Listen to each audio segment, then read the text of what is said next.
Hai semuanya, perkenalkan aku Intan Kamila Gasyala dengan NIM 060325021. Nah, selanjutnya ada social psychology.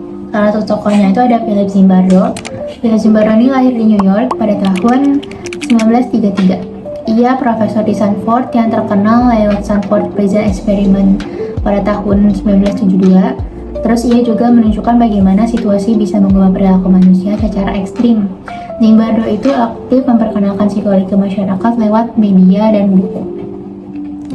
Terus, ia tuh pernah jadi presiden American Psychological Association dan menulis The Lucifer Effect serta The Time Paradox.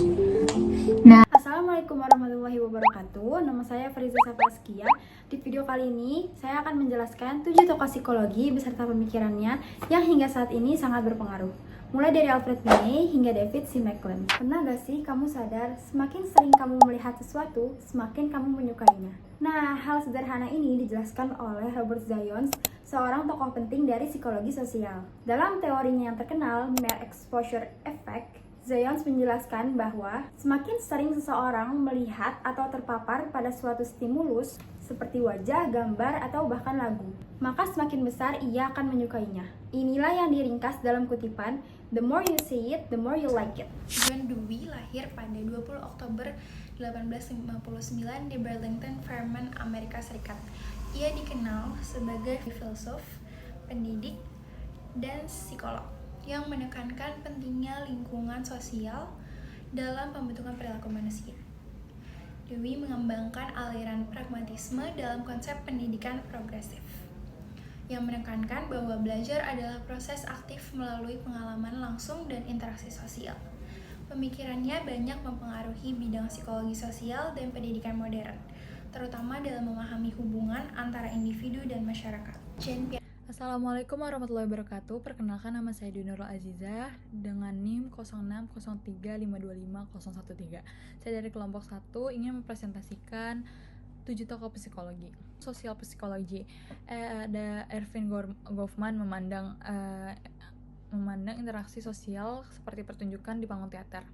Tujuannya, setiap individu adalah aktor yang berusaha mengelola kesan atau impression management agar diterima oleh penonton atau orang lain. Tempatnya itu di depan panggung atau front stage, wilayah publik di mana individu menampilkan peran yang terkontrol dan formal. Backstage-nya itu wilayah privat di mana individu bersiap bersantai dan perlu bersikap otentik tanpa perlu menjaga citra diri. Kesimpulannya, kita adalah aktor yang terus-menerus berganti peran dan berusaha menampilkan pertunjukan sesuai situasi.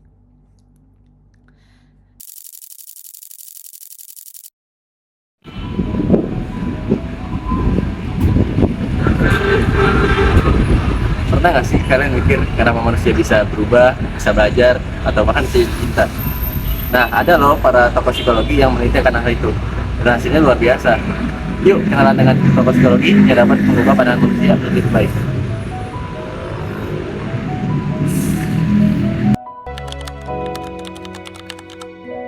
Bang, bukan nanya nih. Apa tuh? Menurut lo bumi bentuknya kayak gimana sih? Kalau menurut gua bumi itu jajar ginjal. Iya sih. Menurut gue jajar ginjal. Nah, jadi Salamonas meneliti konformitas. Kenapa manusia suka ikut orang lain? Jadi ternyata tuh faktanya manusia lebih takut dibilang aneh daripada dibilang salah. Nah, kalian pernah gitu juga kan?